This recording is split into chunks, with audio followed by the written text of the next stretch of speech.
Glow of physics में आप सबका स्वागत है। प्यारे बच्चों, आज का हमारा टॉपिक है ट्रांसफॉर्मर। बहुत ही इम्पोर्टेंट बोर्ड की परीक्षा के लिए बच्चों। तो बच्चों, ट्रांसफॉर्मर क्या काम करता है या किस सिद्धांत पर आधारित है? तो बच्चों, सबसे पहले बच्चों, ट्रांसफॉर्मर अन्योन्य प्रेरण म्यूचुअल इंडक्शन के सिद्धांत पर कार्य करने वाला एक यंत्र है या उपकरण है। ठीक है बच्चों। अन्योन्य प्रेरण बच्चों, इसको जो है मैंने डिटेल से जो है आपको पहले ही बता दिया था। और दूसरा जो बच्चों, ट्रांसफॉर्मर प्रत्यावर्ती धारा की बोलता में परिवर्तन करता है बच्चों। ये प्रत्यावर्ती धारा की जो बोलता है, वोल्टेज को अप करेगा और करंट को डाउन कर देगा, और वोल्टेज को डाउन करेगा तो करंट को क्या कर देगा, अप कर देगा। मेनली जो है ट्रांसफॉर्मर जो है प्रत्यावर्ती धारा की बोलता में परिवर्तन करता है। ट्रांसफॉर्मर दो प्रकार के होते हैं बच्चों। ये देखिए बच्चों, ट्रांसफॉर्मर दो प्रकार के होते हैं। पहला ट्रांसफॉर्मर है बच्चों ऊंचाई ट्रांसफॉर्मर, ऊंचाई ट्रांसफॉर्मर, स्टेप अप ट्रांसफॉर्मर। और दूसरा ट्रांसफॉर्मर है बच्चों अपचाई ट्रांसफॉर्मर, स्टेप डाउन ट्रांसफॉर्मर। ठीक है बच्चों। अब जो है बच्चों, ऊंचाई ट्रांसफॉर्मर क्या है? ऊंचाई ट्रांसफॉर्मर क्या है? तो ऊंचाई ट्रांसफॉर्मर क्या करता है? निम्न विभव की उच्च प्रत्यावर्ती धारा को उच्च विभव की निम्न प्रत्यावर्ती धारा में बदलता है। ठीक है बच्चों। और ये जो ऊंचाई ट्रांसफॉर्मर है, ये पावर स्टेशन में लगा होता है बच्चों, जहाँ से हम विद्युत का उत्पादन करते हैं बच्चों। अब देखिए बच्चों, इसमें क्या होता है, ये देखो बच्चों, ये प्राथमिक कुंडली है, ये देखिए, और ये NS ये द्वितीय कुंडली है। और इसमें क्या होता है बच्चों, ये ध्यान देने योग्य बात है, इसमें प्राथमिक कुंडली में फेरों की संख्या कम होती है और द्वितीय कुंडली में फेरों की संख्या अधिक होती है। और प्राथमिक कुंडली जो है द्वितीय कुंडली की तुलना में क्या होती है, मोटी होती है बच्चों। ठीक है बच्चों। और ये बीच में ये लोहे की क्रॉड होती है, जो ये रेखा द्वारा दिखाई गई है बच्चों ना, ये क्या है बच्चों, लोहे की क्रॉड है बच्चों। ठीक है बच्चों। अब जो है अपचाई ट्रांसफार्मर क्या काम करता है बच्चों? तो अपचाई ट्रांसफार्मर का काम क्या है? Step down. ये देखिए बच्चों, अपचाई अपचाई ट्रांसफार्मर, स्टेप डाउन ट्रांसफार्मर बच्चों, ये क्या करता है? उच्च विभव की निम्न प्रत्यावर्ती धारा को निम्न विभव की उच्च प्रत्यावर्ती धारा में बदलता है। और बच्चों, जो इसका जो फिगर है वो इस प्रकार से आप बनाएंगे बच्चों। ये देखिए बच्चों, ये यहाँ पर जो है मैंने अपचाई ट्रांसफार्मर बना रखा है, ये अपचाई ट्रांसफार्मर है। इसमें क्या होता है, जो प्राथमिक कुंडली है उसमें फेरों की संख्या अधिक होती है, और द्वितीय कुंडली में, ये देखिए बच्चों, द्वितीय कुंडली में फेरों की संख्या क्या होती है, कम होती है। और जो प्राथमिक कुंडली जिसमें फेरों की संख्या अधिक है वो पतले होते हैं, और द्वितीय कुंडली जिसमें फेरों की संख्या कम है वो मोटे होते हैं बच्चों। तो बच्चों, ये है ट्रांसफॉर्मर, दो प्रकार का होता है बच्चों। ठीक है बच्चों। अब बच्चों, आपको बताना है, इसमें बताना है ट्रांसफॉर्मर की रचना क्या है, ट्रांसफॉर्मर की संरचना, कंस्ट्रक्शन ऑफ ट्रांसफॉर्मर। ये देखिए बच्चों, ये देखिए कैसे ट्रांसफॉर्मर कैसे होता है। तो बच्चों, बहुत ही शॉर्ट में आपको बताना है कि ट्रांसफॉर्मर में लोहे की, ये आयताकार भी हो सकती है, बेलनाकार भी हो सकती है, इसमें लोहे की क्रॉड होती है जिसको पटलित करके बनाया जाता है। ठीक है बच्चों। अब पटलित करके मतलब क्या हो गया बच्चों, ये देखिए बच्चों, जैसे ये पूरी एक लोहे की क्रॉड बना दी, ये देखिए, लेकिन इसमें हम पटलित कर देते हैं बच्चों। ठीक है बच्चों। इस प्रकार से ये जो है अलग अलग पट्टियां को जो है इसमें रखते हैं। जो पट्टी है इसके अलग, एक पट्टी, दो पट्टी, तीन पट्टी, इस प्रकार से अलग अलग पट्टी रखते हैं, और उनके बीच में जगह छोड़ देते हैं बच्चों। इसलिए करते हैं बच्चों क्योंकि इसमें भंवर धाराएं उत्पन्न होती हैं। हमने कहा था कि जब जो है किसी धातु के टुकड़े को परवर्ती चुंबकीय क्षेत्र में घुमाया जाता है तो उसमें क्या हो जाता है बच्चों, भंवर धाराएं उत्पन्न हो जाती हैं और ये धाराएं इतनी प्रबल होती हैं कि ये धातु के टुकड़े को गर्म कर उसके संपूर्ण आयतन में कर दे। तो पटलित करेंगे तो बच्चों क्या हो जाएगा, इन भंवर धाराओं का रास्ता क्या हो जाएगा, छोटा हो जाएगा और इनका प्रभाव कम हो जाएगा। इसका मतलब ये नहीं है कि ट्रांसफार्मर को पटलित कर देने के बाद जो है उसमें भंवर धाराएं उत्पन्न नहीं होंगी, अब भी भंवर धाराएं उत्पन्न होती हैं, लेकिन अगर पूरा होगा बच्चों तो इसके संपूर्ण आयतन में क्या हो जाएंगी, भंवर धाराएं उत्पन्न हो जाएंगी बच्चों। तो ट्रांसफार्मर की संरचना में क्या हो गया बच्चों, लोहे की क्रॉड होगी, उसको हमने क्या कर दिया है, पटलित कर दिया है। अब हम क्या कर देंगे, उस लोहे की क्रॉड, जो क्रॉड है नर्म लोहे की क्रॉड है, उस पर तांबे के पृथकित तार की दो कुंडलियां होती हैं जो एक दूसरे को स्पर्श नहीं करती, कहीं नहीं छूती। अब हम उसमें क्या करते हैं, दो कुंडलियां होती है तांबे की पृथक तार, मतलब तांबे के जो तार हैं उसको बाहर से उस पर क्या लगा देते हैं, प्लास्टिक लगा देते हैं, वो पृथक तार हो जाते हैं बच्चों। ठीक है बच्चों, अब जो है वो दो कुंडलियां क्या होती हैं बच्चों, एक प्राथमिक कुंडली होती है और एक द्वितीयक कुंडली होती है बच्चों। तो बच्चों इसकी संरचना जो है बच्चों मैंने यहाँ पर आपको बना रखी है, थोड़ा आप इसको देखेंगे। ये देखिए बच्चों, ये देखिए, ये है ट्रांसफार्मर, ये है क्रॉड, ये देखो ये दिखाई दे रही पटलित, इसको इस प्रकार से बना रखा ना बच्चों हमने। ये देखो, ये जो ये रेखाएं इस प्रकार से दिखाई दे रही है इसमें, ये है पटलित क्रॉड, ये पटलित क्रॉड है, ये देखो ये बना रखा है। ठीक है बच्चों, ये पटलित लोहे की क्रॉड है। ये प्रत्यावर्ती सोर्स है, इसको प्राथमिक कुंडली पर जोड़ते हैं। ये प्राथमिक कुंडली देख रहे हैं, ये ऊंचाई ट्रांसफार्मर बना रखा मैंने। ये देखो ये प्राथमिक कुंडली है तो ये मोटी है और कम है, तो और ये द्वितीयक कुंडली हैं, ये पतली हैं और ज़्यादा हैं बच्चों। और इसको जो है यहाँ पर जो प्राथमिक कुंडली होगी और ये द्वितीयक कुंडली होगी, इसको प्राथमिक कुंडली को हमेशा मेंस से जोड़ा जाता है। ठीक है बच्चों, और ये द्वितीयक कुंडली होगी। अब बच्चों इसमें क्या होगा कि ये जो प्राथमिक कुंडली है ये मोटी है और ये द्वितीय कुंडली क्या है, पतली। और चूंकि बच्चों इसमें प्राथमिक कुंडली की संख्या कम है तो ये ऊंचाई ट्रांसफार्मर है बच्चों। ठीक है बच्चों, तो बच्चों यहाँ पर जो है हमने आपको ट्रांसफार्मर की रचना बता दी है बच्चों।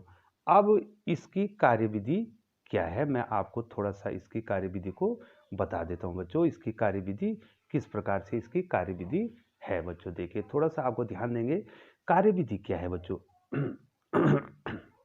सॉरी बच्चों, जब प्राथमिक कुंडली को प्रत्यावर्ती स्रोत से जोड़ते हैं, अब ध्यान देना है बच्चों आपको, जब हम प्रत्यावर्ती स्रोत से प्राथमिक कुंडली को जोड़ते हैं तो इसमें प्रत्यावर्ती धारा बहने लग जाती है। और हम जानते हैं कि प्रत्यावर्ती धारा का परिमाण और दिशा क्या होती है, समय के अनुसार बदलती है। ठीक है, तो क्या होगा कि इसमें क्या हो जाएगा, चुंबकीय फ्लक्स में परिवर्तन हो जाएगा। और प्रत्यावर्ती धारा के दो अर्धचक्र होते हैं, एक अर्धचक्र में जो है क्या होगा, चुंबकीय क्षेत्र की दिशा एक दिशा में होगी और दूसरे अर्धचक्र में उसके विपरीत दिशा में हो जाएगी, उससे प्रेरित विद्युत वाहक बल उत्पन्न हो जाएगा बच्चों। ठीक है बच्चों, अब क्या होगा, जब इसमें फ्लक्स परिवर्तन होगा तो द्वितीय कुंडली भी जो है इसी क्रॉड से जुड़ी हुई है, नर्म लोहे क्रॉड से जुड़ी है। तो जो फ्लक्स इसका होगा वो इसका फ्लक्स जो है इसमें भी पड़ेगा। ठीक है बच्चों, क्योंकि कोई वैद्युत ऊर्जा की हानि होगी नहीं जितना फ्लक्स इसमें है, और इसका ये नज़दीक होंगी बच्चों ये कुंडलियाँ।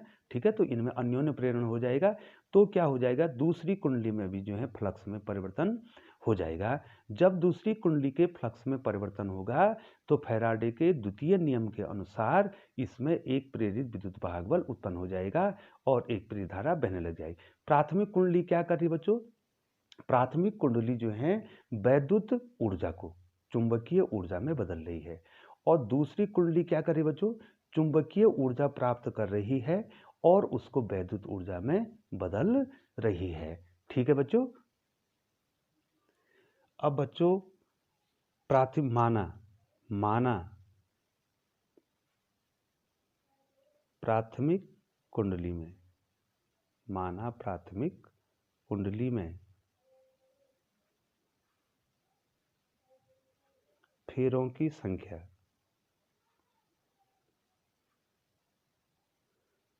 की संख्या NP, P फॉर प्राइमरी, तथा द्वितीयक कुंडली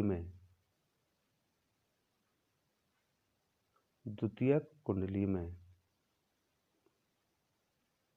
फेरों की संख्या NS है,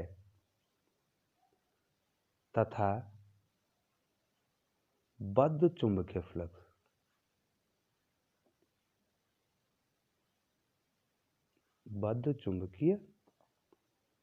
फ्लक्स फाई है। ठीक है बच्चों, ये दोनों कुंडलियों का फ्लक्स हो जाएगा। प्राथमिक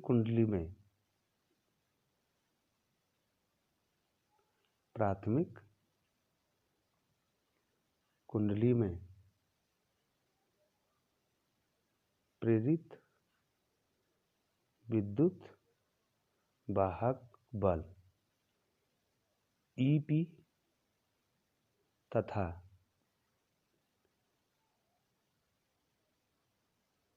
द्वितीयक कुंडली में ES है। ठीक है बच्चों, अब फैराडे के द्वितीय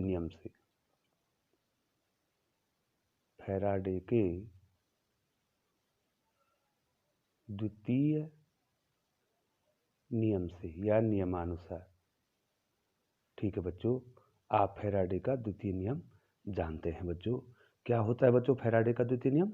मैं यहां पर लिख दूं, E बराबर -N dφ/dt। ठीक है बच्चों, ये फैराडे का द्वितीय नियम है कि विद्युत वाहक बल जो है फ्लक्स परिवर्तन के ऋणात्मक दर के बराबर होता है बच्चों। ठीक है बच्चों, ये ऋण चिन्ह जो है लेंज के नियम के अनुसार आया है इसमें। अब देखिए बच्चों, अब देखो प्राथमिक कुंडली में क्या हो जाएगा? EP बराबर -N की जगह क्या जाएगा? NP। और फ्लक्स क्या है? फ्लक्स तो उसका फाई है, dφ/dt। ये तो पहली कुंडली में हो जाएगा, प्राथमिक कुंडली में।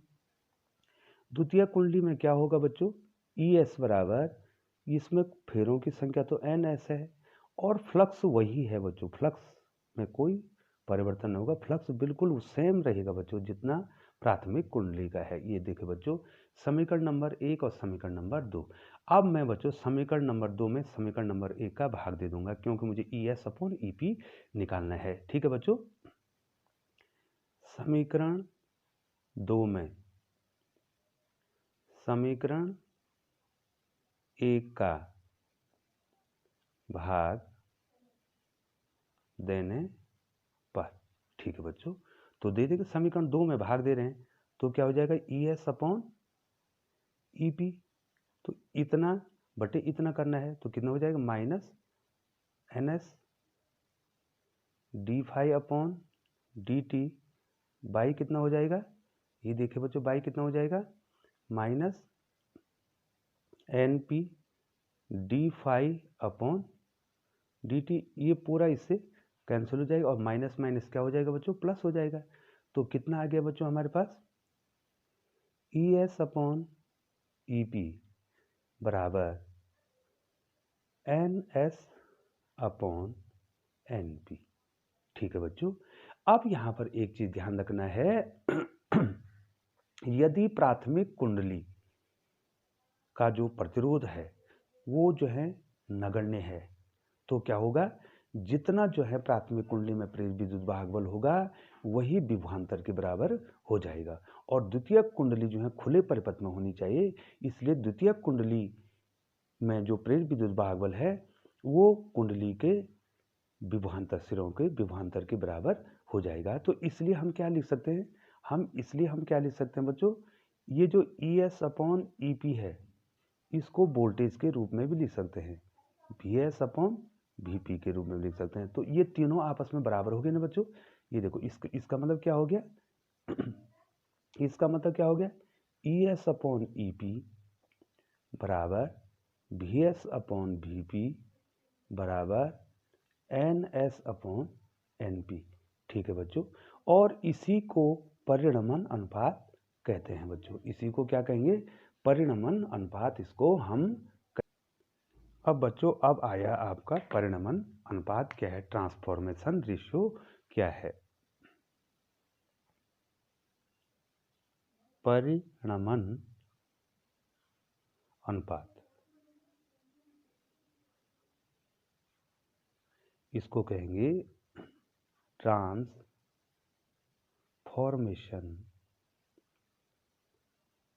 Transformation ratio.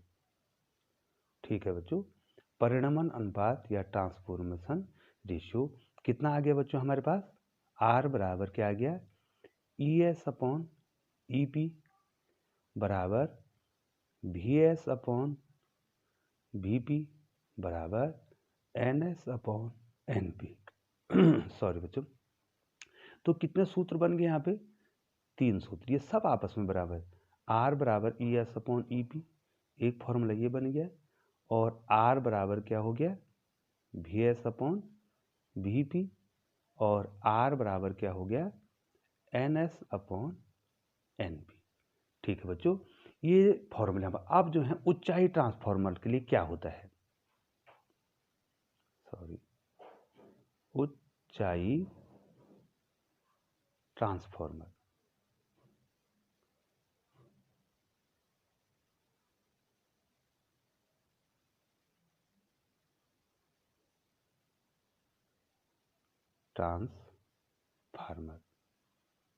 ठीक है बच्चों, स्टेप अप ट्रांसफॉर्मर।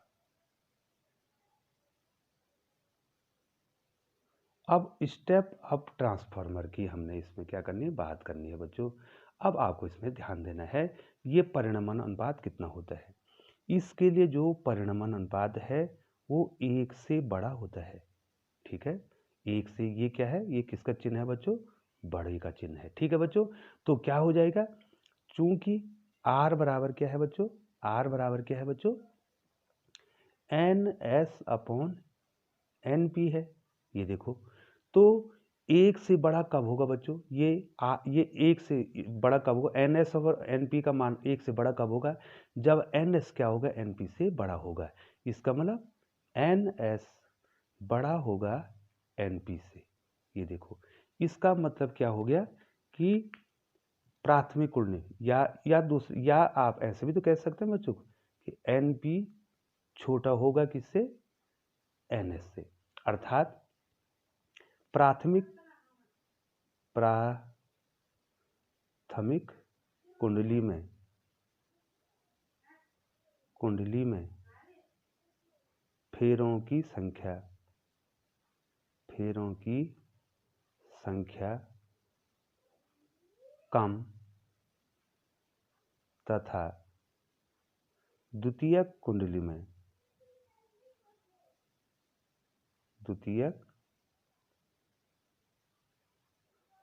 में फेरों की संख्या अधिक होगी।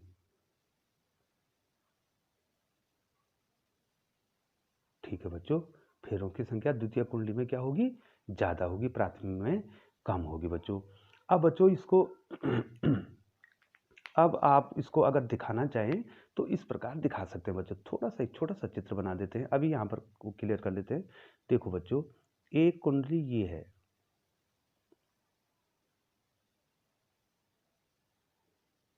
ये देखो बच्चों, ये प्राथमिक कुंडली होगी। इसको आप किससे जोड़ देंगे? AC मेन से, जो कि पावर सप्लाई से जोड़ देंगे। ये देखो बच्चों, ये क्या होगी? प्राथमिक कुंडली। अब यहाँ पर ये क्या होती है? लोहे की क्रॉड होती है बच्चों। ये देखिए, लोहे की क्रॉड होगी, ये दिखाई दिया। और जो द्वितीय कुंडली होती है उसमें फेरों की संख्या अधिक होगी और पतले हो जाएंगे बच्चों। 1 2 3 4 5 6, ये देखिए हो गए ना बच्चों। अब यहाँ पर एक लोड प्रतिरोध ले लेंगे बच्चों। ये देखिए, ये आउटपुट हो जाएगा, ये लोड प्रतिरोध यहाँ पर ले लेंगे बच्चों। ये देखो, तो यहाँ पर देखो बच्चों, प्राथमिक कुंडली में फिर ये कैसी कुंडली है बच्चों? ये कैसी कुंडली है? ये है प्राथमिक, इसमें फेरों की संख्या NP। ये क्या है बच्चों? द्वितीयक कुंडली, इसमें फेरों की संख्या कितनी है, NS। तो हो ना रहा बच्चों, यहाँ पर दिखाई दे रहा है ना, दिखाई नहीं दे रहा बच्चों कि NP क्या है, NP क्या है, छोटा है किससे, NS से, या NS क्या है, NS बड़ा है किससे, NP से। तो ठीक है बच्चों, तो बच्चों आपको ये आ गया है ना। अब देखो बच्चों, अब हम बताते हैं आपको अपचायी ट्रांसफार्मर। अब देखिए बच्चों, अपचायी ट्रांसफार्मर देखिए, अपचायी ट्रांसफार्मर,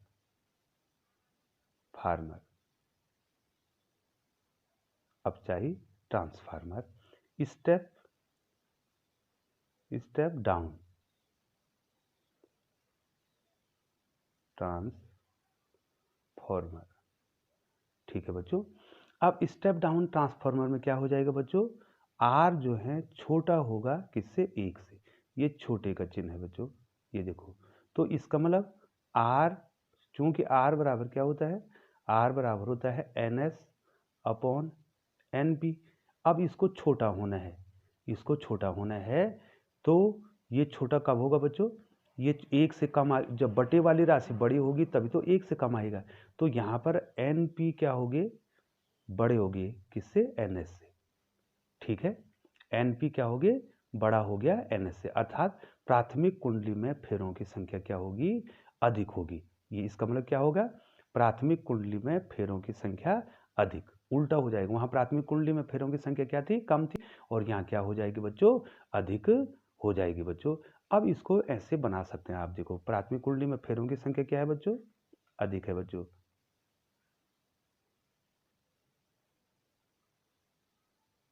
ये देखो बच्चों, आपने इस प्रकार से ये बना दिया, इसको प्रत्यावर्ती स्रोत से आपने जोड़ दिया बच्चों, इस प्रकार से ये प्रत्यावर्ती स्रोत से जोड़ दिया है। ये क्या है बच्चों, NP, प्राथमिक कुंडली में फेरों की संख्या अधिक होगी।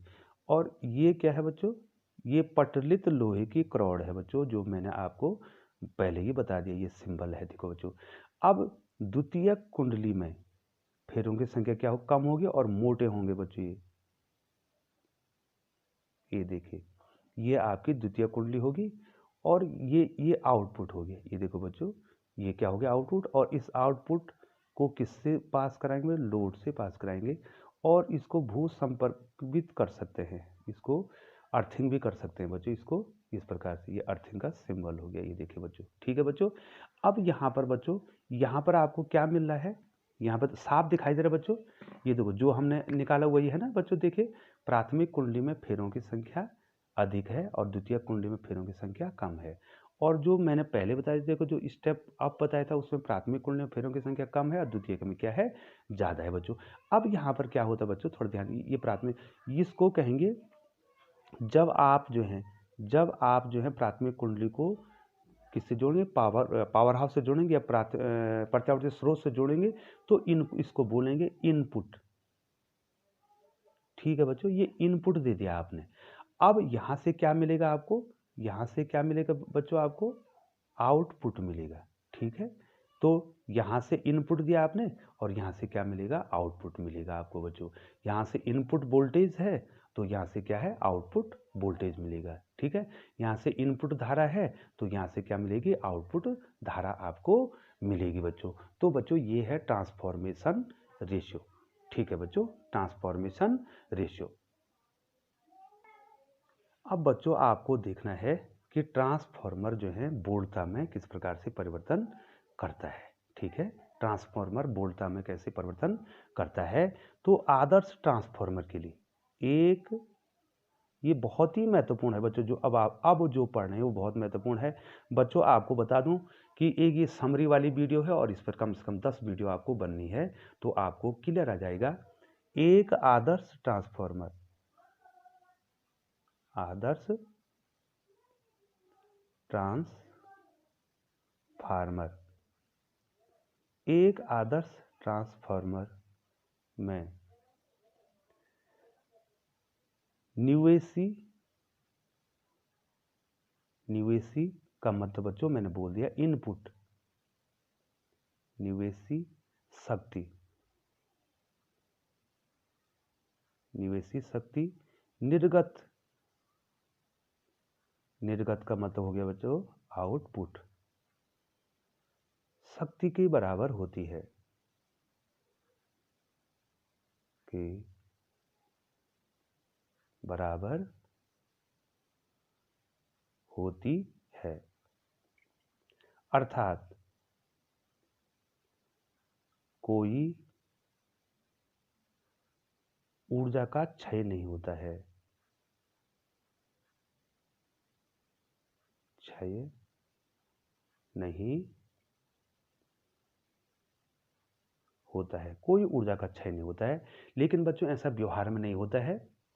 ट्रांसफार्मर की जो इफिशियंसी है वो लगभग 95% तक होती है बच्चों। लेकिन ये माना जाता है कि आदर्श ट्रांसफार्मर में क्या होता है, जो निर्गत शक्ति है, निवेशी शक्ति है, वही निर्गत शक्ति होती है। अर्थात ऊर्जा में कोई व्यय नहीं होता बच्चों। लेकिन ऊर्जा में व्यय होता है बच्चों, बहुत सारी कंडीशन है जिसमें ऊर्जा में, लेकिन हम 95 को भी आदर्श मान लेंगे, 90 को भी आदर्श मान लेंगे।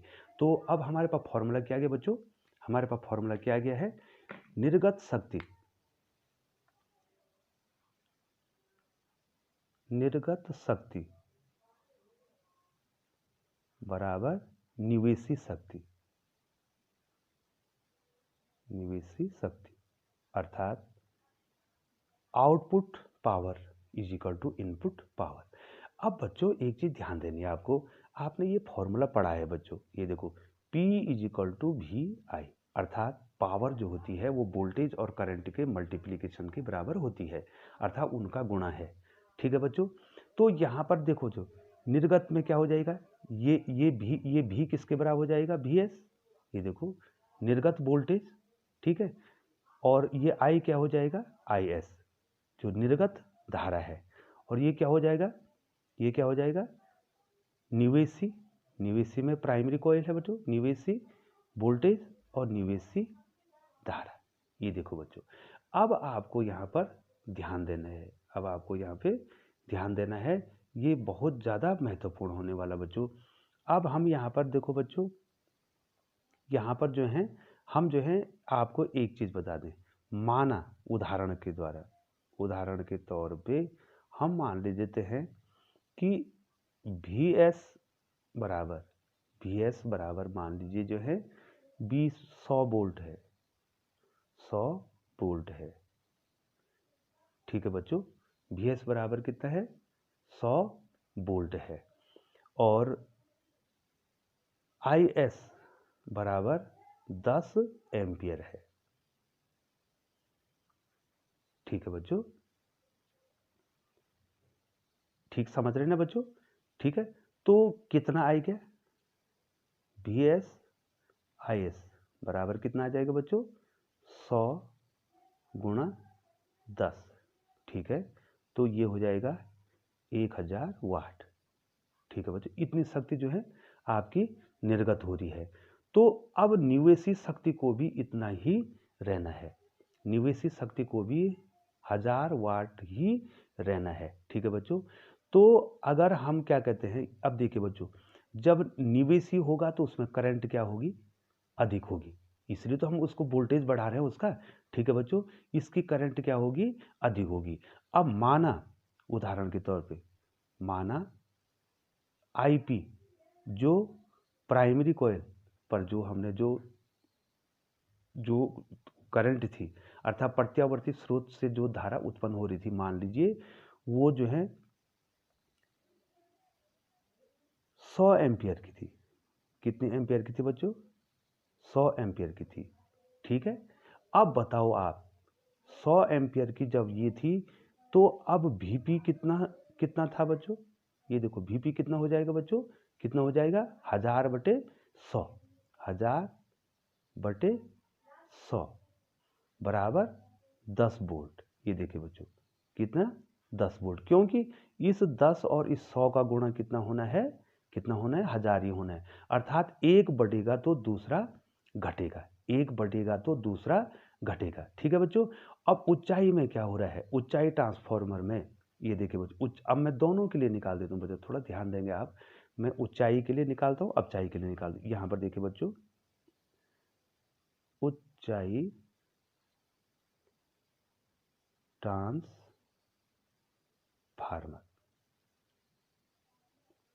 ऊंचाई ट्रांसफार्मर के लिए निकालता हूं बच्चों, ठीक है। और यहाँ पे अपचाई के लिए निकालता हूँ, ये देखो दोनों को एक साथ निकाल देता हूँ। यहाँ पे अपचाई ट्रांसफार्मर, ठीक है, स्टेप अप और स्टेप डाउन के लिए। अब देखो बच्चों इसमें क्या होता है, इसमें जो है ऊंचाई ट्रांसफार्मर क्या करता है, ऊंचाई ट्रांसफार्मर जो है करंट को कम करता है और वोल्टेज को बढ़ा देता है बच्चों, ठीक है। तो इसका मतलब Vs क्या होता है, ये देखो बच्चों, इसका मतलब जो है Vs, ठीक है, जो उसकी निर्गत हो रही है उस पर निवेशित तो निर्गत कितनी हो रही, Vs क्या होगा, बड़ा होगा, किससे, किससे होगा बच्चों, Vs किससे बड़ा होगा, Is से बड़ा होगा, ठीक है बच्चों, ठीक है बच्चों। मतलब ऊंचाई ट्रांसफार्मर के द्वारा जो आउटपुट मिला उसका वोल्टेज उसने बढ़ा दिया, तो जब उसने वोल्टेज बढ़ाया तो इसकी धारा क्या थी, कम थी, ठीक है बच्चों। ये देखिए बच्चों, यहाँ पर देखिए, अब देखिए यहाँ पर देखिए, इसका मतलब जो है जो Vp था, जो Vp था तो वो क्या होगा, इसका मतलब Vp क्या था, या इसका मतलब Vp क्या था, कम था, किससे, Ip से, क्योंकि इन दोनों का गुणा कितना होना, उतना ही होना है बच्चों, ठीक है बच्चों, क्योंकि इन दोनों का गुणा उतना ही होना, अगर ये ज़्यादा था तो ये कम था, तो अगर ये कम था, ये कम था तो ये क्या थी, ज़्यादा थी बच्चों, क्योंकि इन दोनों का गुण बराबर होना आदर्श के लिए। अब अपचाई ट्रांसफार्मर के लिए क्या था बच्चों, ये Vs छोटा था, Vs छोटा था किससे, Is से, जो उससे निर्गत हुई तो उसने क्या कर दिया, वोल्टेज को कम कर दिया और करंट को बढ़ा दिया। तो जब ये निर्गत में ऐसा था तो पहले कितना होगा, पहले कितना होगा बच्चों, ये Vp क्या होगा, बड़ा होगा किससे, Ip से, ठीक है। अगर ये कम था तो ये अपना भी क्या हो जाएगा, बढ़ जाएगा, और क्योंकि इन दोनों का गुणा क्या होना बच्चों, कांस्टेंट रहना है बच्चों, ठीक है बच्चों। अब देखिए बच्चों एक दूसरे तरीके से भी आप समझ सकते हैं, चूंकि चूंकि Vs बराबर Vp है, ठीक है, ये देखिए Vp है, तो आप कर दो Vs अपॉन Vp कितना हो जाएगा, Vs अपॉन Vp बराबर Ip अपॉन Is, ये देखिए बच्चों Ip बटे Is।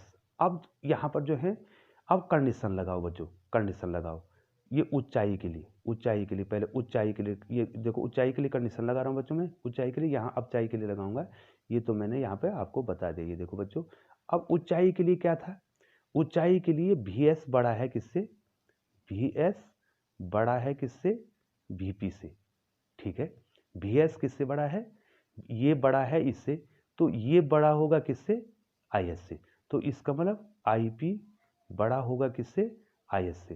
तो आ तो गया बच्चों, ये देखो यहाँ पर क्या था, यहाँ पर क्या था, जो इसका जो आउटपुट वोल्टेज निकला वो क्या निकला, ज़्यादा निकला, और इसका मतलब, और इसकी इसकी धारा क्या थी, पहली वाली धारा क्या थी, ज़्यादा थी, ठीक है बच्चों। यहाँ पर जो है Vs ज़्यादा हो जाएगा Vp से, और Ip जो प्राथमिक कुंडली में जो धारा थी वो ज़्यादा हो जाएगी, ठीक है बच्चों। और अपचाई के लिए क्या हो जाएगा, यहाँ पर अपचाई के लिए बता रहा हूँ, यहाँ ये देखो, ये ऊंचाई के लिए बता रहा हूँ, ये देखो बच्चों, ये अपचाई के लिए क्या हो जाएगा बच्चों, ये देखिए यहाँ पर जो है Vs क्या होता है, Vs छोटा होता है किससे, Vp से, क्योंकि परिणमन अनुपात कितना है बच्चों उसका, 1 से कम है, तो देखो बच्चों ये कम हो गया इससे, तो ये भी कम हो जाएगा इससे, ठीक है बच्चों। तो Is कम हो जाएगा किससे, Ip से, तो ठीक है बच्चों। तो यहाँ पर ट्रांसफार्मर का काम ही यही है, वो धारा को जो है अगर वोल्टेज को बढ़ाएगा तो धारा को कम कर देगा, ठीक है बच्चों, और अगर वोल्टेज को घटाएगा तो धारा को बढ़ा देगा बच्चों। तो ये दोनों ट्रांसफार्मर के बारे में आपने पढ़ लिया बच्चों। अब बच्चों लास्ट में जो है आपने एफिशिएंसी पढ़नी है। एफिशिएंसी का मतलब मैं यहीं पर बता देता हूँ बच्चों आपको, एफिशिएंसी का मतलब होता है ट्रांसफार्मर की आपने दक्षता कैसे ज्ञात करनी है। ट्रांसफार्मर की दक्षता, ट्रांसफार्मर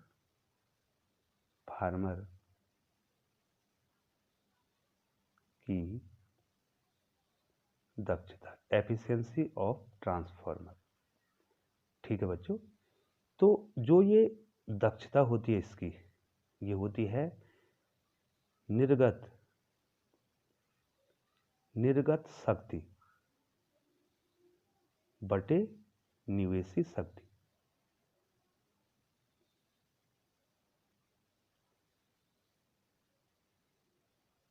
ठीक है, इसका मतलब आउटपुट बटे इनपुट।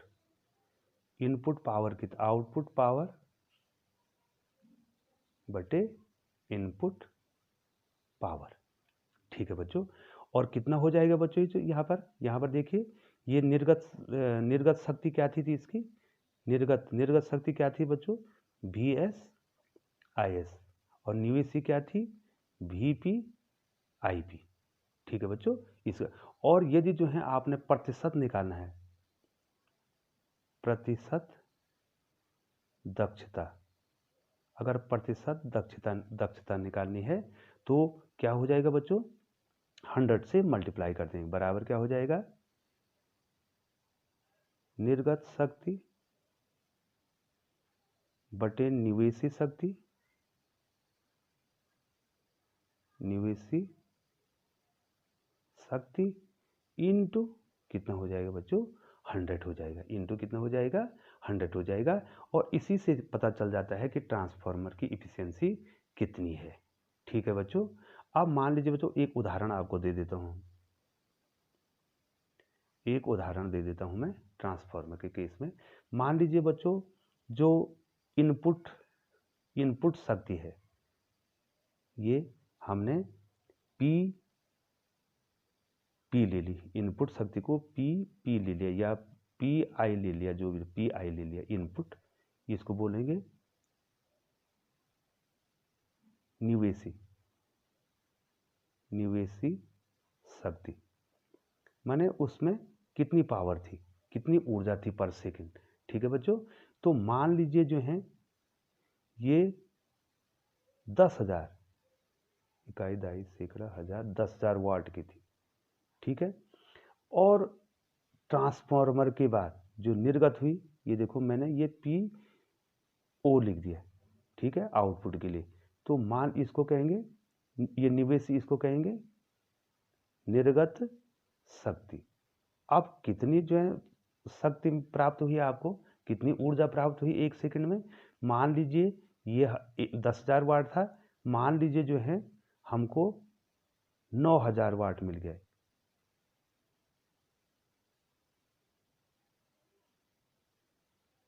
हाँ, 9,000 वाट। ठीक है बच्चों, ये मिल गया। तो इसकी इफिशियंसी निकालो, परसेंटेज में निकालो, इफिशियंसी बराबर, हाँ निवेशी निर्गत कितनी हुई, 9,000। ठीक है बच्चों, और इनपुट कितनी थी, निवेशी कितनी थी, 10,000, और गुणा कितना हो जाएगा, 100।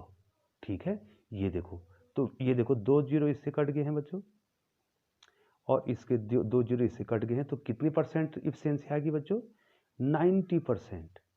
90% उसकी इफिशियंसी आ गई। जबकि जो है कितने का, ये देखो 1,000 वाट का लॉस हो रहा है। अरे बच्चों 10,000 वाट तो जो उसकी इनपुट थी, और आउटपुट कितनी मिली, 9,000 मिली, 1,000 वाट का भी नुकसान हो गया। तो फिर भी इफिशियंसी कितनी आ रही है, 90% आ रही है। तो बहुत बहुत धन्यवाद बच्चों।